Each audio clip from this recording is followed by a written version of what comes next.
بسم اللہ الرحمن الرحیم۔ اکثر یہ سوال ہمارے حضرات پوچھتے ہیں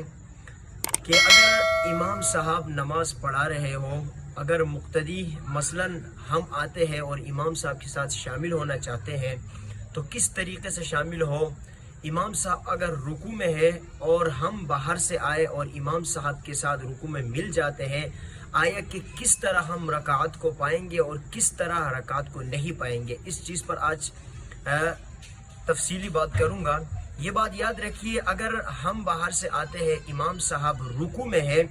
اور ہم بھی آ کر امام صاحب کے ساتھ رکوع میں مل جاتے ہیں، اس کا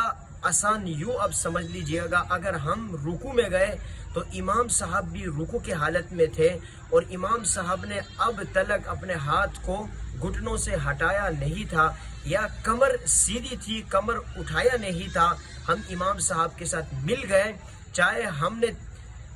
تسبیح پڑھی ہو یا نہ پڑھی ہو، اور امام صاحب نے سمع اللہ کہہ دیا تو اس صورت میں ہم نے پا لیا۔ اگر یوں ہوا ہم آ کر رکوع میں جیسے جانے لگے اور ہماری کمر بھی سیدھی نہیں ہوئی تھی اور نہ ہماری یہ ہاتھ گھٹنوں تک پہنچے تھے، یہاں تک کہ امام صاحب نے سمع اللہ لمن حمدہ کہہ دیا، تو اب ہم نے رکعت نہیں پایا، لہٰذا ہم اپنے رکعت کو دوبارہ سے پڑھیں گے اور اس رکعت کو دوبارہ دہرانا لازم ہوگا۔ اگر اس رکعت کو نہ دہرایا گیا تو سمجھے کہ ہماری نماز میں خلل آ گئی، کمی آ گئی، تو لہٰذا وہ نماز کامل نہیں ہوگی۔ تو اس لیے ایسے مسائلوں کو سیکھا کریں، ایسے مسائل کو سیکھنے کے لیے، سمجھنے کے لیے ہمارے ساتھ ایڈ رہیے۔